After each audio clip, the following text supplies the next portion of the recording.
Hello दोस्तों, welcome to sleepy classes.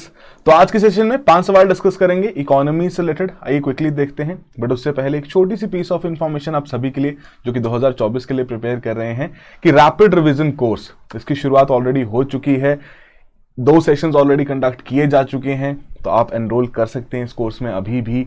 यदि आपको लगता है आपका रिवीजन उस तरीके से नहीं हुआ है कि डेली बेसिस पर 7 से 8 घंटे हमारे साथ बैठिए, चीज़ों को रिवाइज करते हैं, ताकि ये जो बहुत एक मेंटल ब्लॉक जो रहता है रिवीजन का, उसे हम यहाँ पर दूर कर सकें। चलिए, तो पहला सवाल आज का है special assistance to states for capital investments, कि इस स्कीम के बारे में आपने जरूर सुना होगा। 4 स्टेटमेंट्स दी गई हैं, कितनी स्टेटमेंट्स यहाँ पर करेक्ट हैं वो बताना है। पहले में कह रहे हैं Uttar Pradesh has been the highest recipient of these loans. Second में कहा जा रहा है कि भैया अंडर द स्कीम 50 ईयर के लोन्स प्रोवाइड किए जा रहे हैं लो इंटरेस्ट रेट पे स्टेट्स को। थर्ड में कह रहे हैं कि भैया स्कीम प्रोवाइड करता है इंसेंटिव्स टू स्टेट्स अगर उनके द्वारा ऐसी ओल्ड व्हीकल्स की स्क्रैपिंग पॉलिसी वहां पर इंप्लीमेंट की जा रही है, राइट, या फिर उस प्रकार के ऑटोमेटेड व्हीकल टेस्टिंग फैसिलिटीज वहां पर सेटअप किए जा रहे हैं, तब स्टेट्स को वहां पर इंसेंटिवाइज किया जाएगा। फोर्थ में कह रहे हैं कि इफेक्टिव कैपिटल एक्सपेंडिचर को डिफाइन करते हैं हम, सम ऑफ कैपिटल एक्सपेंडिचर प्लस जो ग्रांट्स यहां पर दी जाती है for the creation of capital assets. तो 4 स्टेटमेंट्स दी गई हैं, थोड़ा सोचिए और करेक्टली यहां पर मार्क कीजिए। तो देखिए, जो पर्टिकुलर स्कीम है special assistance to states for capital investment, कुछ साल हो चुके हैं भैया स्कीम को आए हुए, राइट, 2 से 3 साल यहां पर हो चुके हैं। पेंडेमिक के बाद से आपकी ये रिलीज की गई थी स्कीम, जिसका ऑब्जेक्टिव था कि भाई 50 ईयर के इंटरेस्ट फ्री लोन्स यहां पर प्रोवाइड करने हैं, इंटरेस्ट फ्री। तो उसके तहत तो भैया सेकंड स्टेटमेंट हमारी इनकरेक्ट हो गई, राइट। अब जैसे कि नॉर्मली जब केंद्र सरकार टैक्सेस कलेक्ट करती है, तो based on the finance commission की जो रिकमेंडेशंस होती हैं, उसी के हिसाब से वो अपना जो टैक्स कलेक्शन है रिस्पेक्टिव स्टेट गवर्नमेंट्स के साथ शेयर करती है, राइट। तो सिमिलर पॉइंट यहां पर भी रखा गया कि जो पैसा यहां पर दिया जाएगा, किस स्टेट को कितना मिलेगा, वो उसी के बेसिस पर वहां पर दिया जाएगा। बट अगेन इंसेंटिवाइज किया जा रहा है कि अगर कुछ पर्टिकुलर स्टेट्स इस प्रकार के रिफॉर्म्स अपने वहां पर स्टेट में लेके आते हैं, तो उनको एडिशनल पैसा भी, एडिशनल लोन्स भी यहां पर प्रोवाइड किए जाएंगे। तो उस केस में उत्तर प्रदेश रिसेंटली एक आपका डेटा यहां पर निकाला गया था, जिसके आधार पर Uttar Pradesh was the highest recipient of these loans, right. And definitely इस प्रकार के जो आपके रिफॉर्म्स यहां पर लिए जाएंगे, जैसे कि ओल्ड व्हीकल्स की स्क्रैपिंग पॉलिसी को इंप्लीमेंट करना है, या उस प्रकार के आपके ऑटोमेटेड व्हीकल टेस्टिंग फैसिलिटीज का यहां पर निर्माण करना है, तो डेफिनेटली उन स्टेट्स को यहां पर प्रेफरेंस दी जा रही है। Apart from that, effective capital expenditure, आपने सुना होगा इफेक्टिव रेवेन्यू डेफिसिट के बारे में।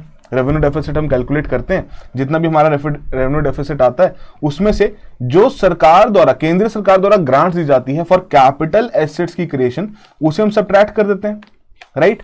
रेवेन्यू इफेक्टिव रेवेन्यू डेफिसिट यहां पर निकालने के लिए, क्योंकि भैया ये जो ग्रांट्स हैं ये कहां इंक्लूड की जाती हैं, आपके रेवेन्यू एक्सपेंडिचर में इंक्लूड की जाती हैं।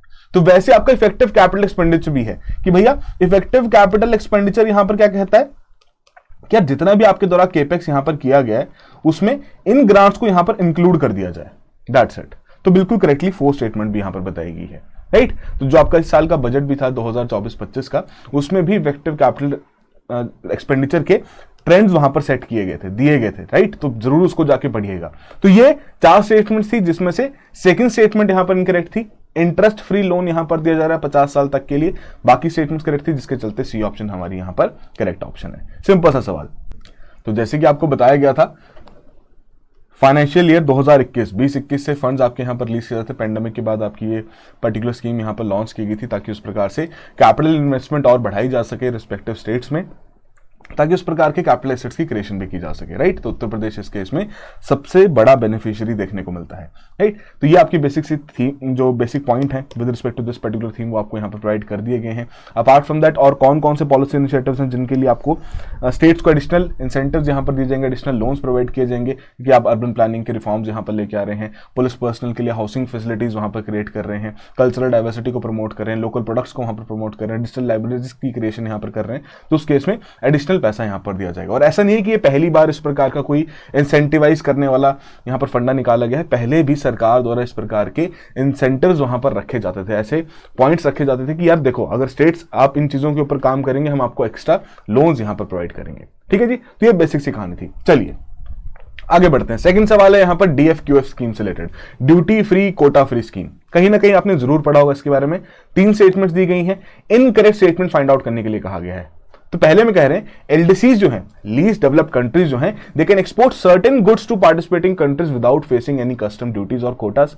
सेकंड में कहा जा रहा है कि भैया जो आपका डिसीजन है कि भैया ड्यूटी फ्री कोटा फ्री ये आपका एक्सेस प्रोवाइड करना है खासकर लीस्ट डेवलप्ड कंट्रीज को। It was taken at the WTO की जो हांगकांग मिनिस्ट्रियल कॉन्फ्रेंस मीटिंग वहां पर हुई थी 2005 में। थर्ड में कहा जा रहा है कि India became the first developing country जिनके द्वारा ये फैसिलिटी एक्सटेंड की गई थी to the least developed countries in 2008। तो 3 स्टेटमेंट्स दी गई हैं, लगता है इनमें से कोई भी करेक्ट, तीनों के तीनों करेक्ट है तो भैया डी ऑप्शन मार्क कर लो। इनकरेक्ट लगती है कोई स्टेटमेंट तो बताइए कौन सी है। तो देखो duty free and quota free. Duty free basically कि आपकी कोई अगर बाहर से चीजें इंपोर्ट की जा रही है, ठीक है, आप उसके ऊपर ड्यूटी चार्ज नहीं कर रहे, कि कोई भी ड्यूटी इसके ऊपर चार्ज नहीं की जाएगी। कोटा फ्री का मतलब यहां पर क्या रहता है कि भैया अगर कोई टैक्सेस चार्ज किए भी जा रहे हैं तो ऐसा नहीं कि उसके ऊपर कोई क्वांटिटी की रिस्ट्रिक्शन है कि भाई सिर्फ और सिर्फ 0 से लेके 100 प्रोडक्ट्स तक आपकी ड्यूटी चार्ज नहीं की जाएगी, उसके बाद चार्ज होगी, नहीं। कोटा भी यहां पर हटा दिया गया है, राइट। तो दोनों रिस्ट्रिक्शंस यहां पर हटा दी गई हैं स्कीम के तहत, और बिल्कुल करेक्टली यहां पर बताया गया है जो डिसीजन लिया गया था कि जो लीस्ट डेवलप्ड कंट्रीज हैं, देखो ऑलरेडी एक तरीके से हम कह सकते हैं कि बाकी कंट्री से पीछे रह चुके हैं। इनको यहां पर पैसा कमाना है, पैसा कमाने के लिए इनको अपने प्रोडक्ट्स मार्केट में जाके बेचने पड़ेंगे, तो इंटरनेशनल मार्केट का इन्हें एक्सेस चाहिए। बट अगेन वहां पर ड्यूटीज चार्ज कर जाती हैं, कोटा रिस्ट्रिक्शंस वहां पर लगा दी जाती हैं, जिसकी वजह से शायद इनका प्रोडक्ट ना बिके। इसलिए क्या बोला गया कि देखो ये ऑलरेडी बहुत पीछे रह चुकी हैं डेवलपमेंट के मामले में, इनको थोड़ी सहायता दी जाती है। किस तरीके से कि इनके जो भी प्रोडक्ट्स आपके देशों में बेचे जाएंगे ना, प्लीज उनके ऊपर ड्यूटीज मत चार्ज कीजिएगा, राइट, क्योंकि ये भी यहाँ पर कुछ ना कुछ पैसा कमाना चाहते हैं, कुछ अपने रिजर्व्स यहाँ पर मेंटेन करना चाहते हैं। तो बिल्कुल करेक्टली बताया गया है कि ये जो पहला डिसीजन जो इसका यहाँ पर लिया गया था वो डब्ल्यूटीओ की हांगकांग मिनिस्ट्रियल मीटिंग में लिया गया था 2005 में, और India was the first developing country जिन्होंने ये फैसिलिटी एक्सटेंड की थी कि हाँ भैया हम आपको duty free quota free scheme यहां पर दे रहे हैं टू द एलडीसीज 2008 में। And first statement as it is आपकी करेक्ट है, वही मैंने आपको यहां पर समझाया भी कि एलडीसीज अपना कुछ ना कुछ सर्टेन गुड्स एक्सपोर्ट कर सकते हैं बाकी पार्टिसिपेटिंग कंट्रीज के साथ जो कि स्कीम को वहां पर इंप्लीमेंट करेंगे, और उन प्रोडक्ट्स के ऊपर जो कि एलडीसीज यहां पर एक्सपोर्ट कर रहे हैं कोई भी कस्टम ड्यूटीज या फिर कोटास की रिस्ट्रिक्शन यहां पर इंपोज नहीं की जाएगी। तीनों के तीनों स्टेटमेंट्स करेक्ट होते हुए डी ऑप्शन हमारी यहां पर करेक्ट ऑप्शन है। तो वही कहानी आपको यहां पर भी मेंशन की गई है। ऑब्जेक्टिव यही था इस पर्टिकुलर स्कीम का कि इनके जो प्रोडक्ट्स हैं, एलडीसीज के जो प्रोडक्ट्स हैं, एलडीसीज का जो एक्सपोर्ट सेगमेंट है उसको थोड़ा कॉम्पिटेटिव यहां पर बनाया जा सके ताकि ये पैसा कमाएं एंड डेफिनेटली उस प्रकार से अपनी सोशियो इकोनॉमिक डेवलपमेंट अपने रीजन में वहां पर कर सकें, राइट। चलिए अगला सवाल बहुत ही कॉमन सा सवाल है, बहुत बार आपने इसको देखा होगा कि आरबीआई अपना सरप्लस ट्रांसफर करती है भैया सरकार को, राइट। उसी से रिलेटेड 2 स्टेटमेंट्स यहां पर दी गई हैं, थोड़ा सोचिए। और यहां पर देखो लिखा क्या गया है कि क्या बताना है, क्या एग्जैक्टली आपका डायरेक्टिव है क्वेश्चन का, इसका जरूर ध्यान रखना है, राइट। चलिए सॉल्व कीजिए इसको। तो बेसिकली हमें पता है कि हर साल आरबीआई अपना सरप्लस ट्रांसफर करती है सरकार को, बट क्या ये जो ट्रांसफर किया जा रहा है, आरबीआई पैसा कमाती है, राइट, आरबीआई द्वारा यहां पर पैसा कमाया जाता है, आरबीआई उस पैसे को खर्च करेगी अपने ऊपर, जो सैलरीज वगैरह पे करनी है, जो भी इन्वेस्टमेंट्स करनी है, सब चीजों पर अपना पैसा यहां पर खर्च करेगी। एंड फर्दर बाकी जितना भी पैसा बचेगा उसे किसे ट्रांसफर कर देती है, भारत सरकार को, गवर्नमेंट ऑफ इंडिया को, राइट। तो क्या ये जो पैसा ट्रांसफर किया जा रहा है, is it a form of dividend जो कि आरबीआई पे कर रहा है अपने प्रॉफिट्स में से? जी नहीं। यदि डिविडेंड होता तो फिक्स होता ना कि भैया कितना परसेंट यहां पर पे करना है, जितनी सरकार की यहां पर शेयर होल्डिंग रहेगी उतना यहां पर पे करेंगे, बट ऐसा नहीं है।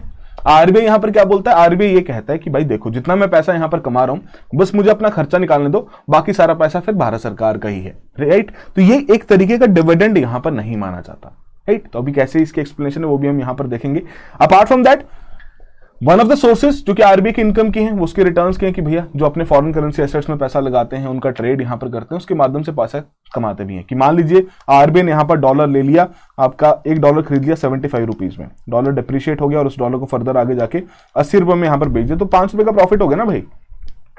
तो ऐसे आरबीआई यहां पर प्रॉफिट्स बुक करता है, बिल्कुल सही बात यहां पर रखी गई है। तो सेकंड स्टेटमेंट करेक्ट है, बट पहली इनकरेक्ट है, इनकरेक्ट ही आपसे पूछा गया था, उसके चलते ए ऑप्शन यहां पर करेक्ट ऑप्शन है, राइट। तो आरबीआई कोई कमर्शियल ऑर्गेनाइजेशन नहीं है, जैसे कि आपके बैंक्स यहां पर काम करते हैं, कंपनीज यहां पर काम करते हैं जो कि सरकार द्वारा ओन्ड और कंट्रोल्ड रहती हैं, और ना ही उनके द्वारा इस प्रकार का डिविडेंड पे किया जाता है।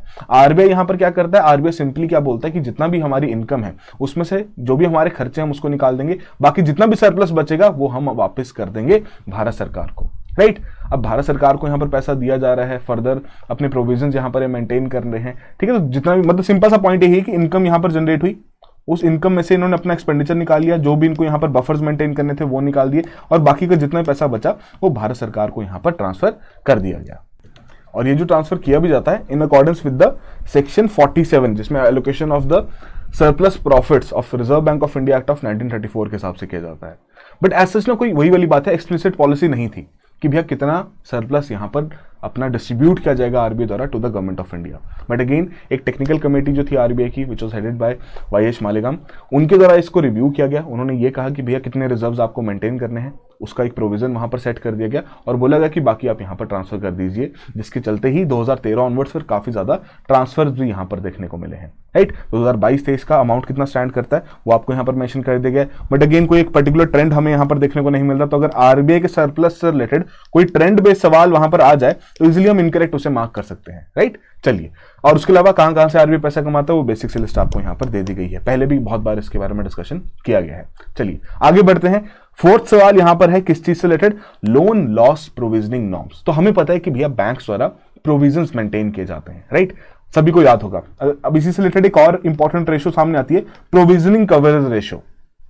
तो ये आपका होमवर्क रहा भाई, प्रोविजनिंग कवरेज रेशियो क्या है, कमेंट बॉक्स में बताइए, एंड कैसे जीएनपीए और एनएनपीए के बीच में क्या रिलेशनशिप रहता है उसे भी जरा बताइए, राइट, कि प्रोविजंस किस तरीके से यहां पर यूज किए जाते हैं। Now coming back to the question, यहां पर बात की जा रही है, स्टेटमेंट्स दी गई हैं with respect to expected credit loss based loan loss provisioning norms. Simple सा पॉइंट क्या है कि ये एक अप्रोच यहां पर फॉलो की जाएगी, ठीक है, इसी के based loan loss provisioning norms कि कितने आपको प्रोविजंस यहां पर मेंटेन करने हैं, उसकी कौन सी अप्रोच यहां पर फॉलो की जा रही है, उसी से रिलेटेड सवाल यहां पर दिया गया। अप्रोच का नाम यहां पर क्या है, एक्सपेक्टेड क्रेडिट लॉस, ठीक है। तो 3 स्टेटमेंट्स यहां पर दी गई हैं, कितनी स्टेटमेंट्स करेक्ट हैं वो यहां पर बताना है। पहले में कह रहे हैं जो आपका लोन लॉस प्रोविजनिंग है, it refers to the practice जो कि आपके बैंक्स और फाइनेंशियल इंस्टीट्यूशन द्वारा फॉलो की जाती है, राइट, जिसके चलते जो भी उनके यहां पर अर्निंग्स हैं, जो भी उनकी प्रॉफिट्स हैं, उनमें से एक पर्टिकुलर पोर्शन वो साइड में रख देते हैं, राइट, एज अ प्रोविजन, ताकि कल को अगर कोई भी लॉसेज उन्हें देखने को मिले फ्रॉम द एनपीएस या फिर बैड लोन्स, उसको यहां पर पूरा कर सके। तो अगर आपको प्रोविजंस क्या है और उसका कॉन्सेप्ट क्लियर है, राइट, तो आप पहली स्टेटमेंट के बारे में बता सकते हैं कि करेक्ट है या इनकरेक्ट। सेकंड में कह रहे हैं कि ईसीएल जो एक्सपेक्टेड क्रेडिट लॉस नॉर्म्स जो है उसके तहत banks are required to estimate expected credit loss based on forward looking estimations, and third में कहा जा रहा है कि banks will have to maintain less provisions under the new norms as compared to the previous जो आपका ये वाला मॉडल फॉलो किया जाता था, incurred loss मॉडल। तो ये 3 स्टेटमेंट्स दी गई हैं, थोड़ा सा टेक्निकल है सवाल, ठीक है, मैं ये नहीं कहूंगा कि भैया डायरेक्टली आपसे पूछा जाएगा, बट अगर पता रहे इन चीजों के बारे में तो क्या नुकसान वाली बात है, राइट। तो 3 स्टेटमेंट्स यहां पर दी गई हैं, बताइए कौन सी स्टेटमेंट्स, कितनी स्टेटमेंट्स टू बी प्रिसाइज यहां पर करेक्ट है। देखो प्रोविजनिंग का जो फंडा है अगर वो क्लियर है तो इजीली आप बता सकते हैं कि पहली स्टेटमेंट तो भाई हमारी सही है, कि बिल्कुल सही तरीके से बताया गया है कि लोन लॉस प्रोविजनिंग सिंपली यही कहता है कि बैंक्स को अपने प्रॉफिट्स में से एक पर्टिकुलर हिस्सा साइड में रख देना है, एक बफर वहां पर मेंटेन कर लेना है कि कल को अगर नुकसान होगा तो सबसे पहले यही प्रोविजंस वहां पर यूटिलाइज किए जाएंगे। और नुकसान कैसे होगा, एनपीएस की वजह से या फिर बैड लोन्स की वजह से, राइट। सेकंड में यहां पर बात की जा रही है कि अंडर द ईसीएल नॉर्म्स, अगर अब आपको इसके बारे में आइडिया नहीं है, आपको इस कॉन्सेप्ट के बारे में आइडिया नहीं है, तो कैसे इस क्वेश्चन को सॉल्व किया जा सकता है, या सिंपल सी बात है, expected credit loss. Expected credit loss का मतलब क्या हुआ कि भैया जो क्रेडिट लॉस हो सकता है उसकी एक्सपेक्टेशन यहां पर चेक की जा रही है, उसको एस्टिमेट यहां पर लगाया जा रहा है, तो डेफिनेटली ये फॉरवर्ड लुकिंग एस्टिमेशंस को ही यहां पर यूज करेगा, राइट।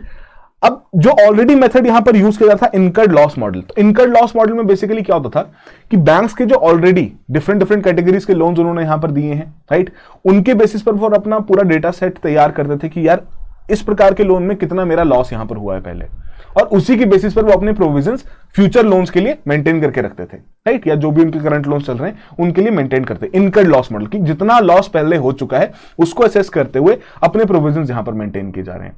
बट सिंस अब एक्सपेक्टेड क्रेडिट लॉस मतलब फ्यूचर एक्सपेक्टेशन या फ्यूचर एस्टिमेशंस को यहां पर असेस करना है, तो उस केस में यहां पर डिफरेंट अप्रोच फॉलो करनी पड़ेगी, एंड बाय दिस अप्रोच जो बैंक्स हैं अब उन्हें ज्यादा प्रोविजंस यहां पर मेंटेन करने पड़ेंगे, राइट। तो थर्ड स्टेटमेंट यहां पर इनकरेक्ट है, जिसके चलते 2 ही स्टेटमेंट्स करेक्ट हुई, और माफी चाहूंगा कि यहां पर आपका बी ऑप्शन करेक्ट ऑप्शन है, ठीक है। तो इस चीज को भैया करेक्टली थोड़ा सा देख लेना, बी ऑप्शन करेक्ट है, 2 स्टेटमेंट्स यहां पर करेक्ट है, राइट। तो वही कहानी पूरी आपको यहां पर बताई गई है कि ECL approach basically to provisions, कि कितना प्रोविजंस मेंटेन करना, एक बहुत ही पैराडाइम शिफ्ट यहां पर देखने को मिल रहा है बेस्ड ऑन कि जो करंटली वो incurred loss based provisioning regime follow करते थे।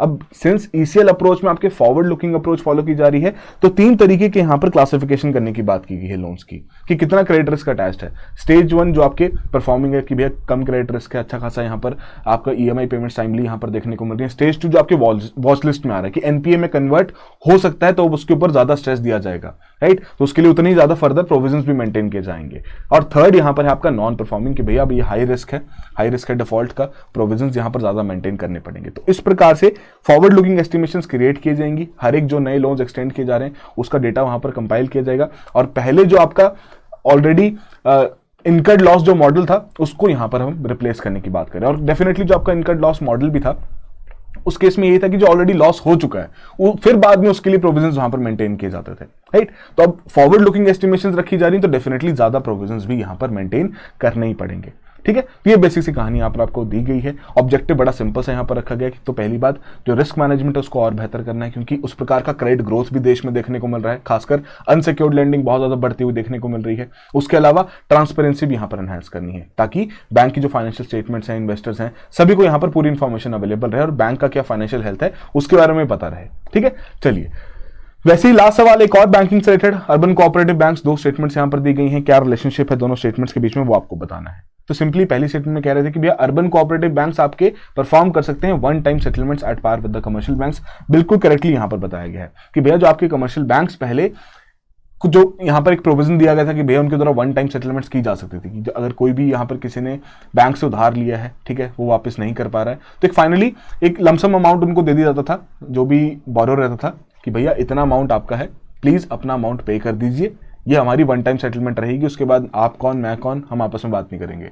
तो पहले अर्बन कोऑपरेटिव बैंक्स के लिए प्रोविजन अवेलेबल नहीं था, अब अवेलेबल करवाया जा रहा है। कारण क्या है? क्योंकि इनकी प्रेजेंस भी ओवरऑल क्रेडिट ग्रोथ में बढ़ती हुई देखने को मिल रही है। They are important and they are playing a very important role in the economic development as well as जो फाइनेंशियल नीड्स हैं आपके एसएमएस की, ठीक है, स्मॉल और मीडियम साइज एंटरप्राइजेस की, उनको भी पूरा करने में। तो पहली और दोनों स्टेटमेंट्स यहां पर करेक्ट हैं, और सेकंड स्टेटमेंट बिल्कुल करेक्ट एक्सप्लेनेशन भी है आपकी फर्स्ट स्टेटमेंट की, तो उसी के चलते आपकी ए ऑप्शन करेक्ट ऑप्शन है। तो इसी प्रकार से कुछ और स्टेप्स भी यहां पर लिए गए थे अर्बन कोऑपरेटिव बैंक्स के लिए, कि थोड़े गाइडलाइंस यहां पर इशू की गई थी कि भैया कितनी ये ब्रांच एक्सपेंशन कर सकते हैं, उसका क्राइटेरिया वहां पर सेट किया गया था। उसके अलावा नोडल ऑफिसर की अपॉइंटमेंट करने की यहां पर बात की गई थी। वन टाइम सेटलमेंट ऑलरेडी हम यहां पर डिस्कस कर चुके हैं, ठीक है। तो करेक्ट ऑप्शन यहां पर हमारी ए ऑप्शन है, राइट। पीएसएल लेंडिंग से रिलेटेड जो उनके टारगेट्स उनको थोड़ा सा एक्सटेंड कर दिया गया है कि चलो कोई बात नहीं, आप फर्दर आगे जाके कर लीजिएगा, राइट। तो पीएसएल के अंतर्गत कौन कौन से सेक्टर्स इंक्लूड किए जाते हैं भैया, थोड़ा सा रिवाइज करवा दो इस चीज का और कमेंट बॉक्स में मेंशन कर लो।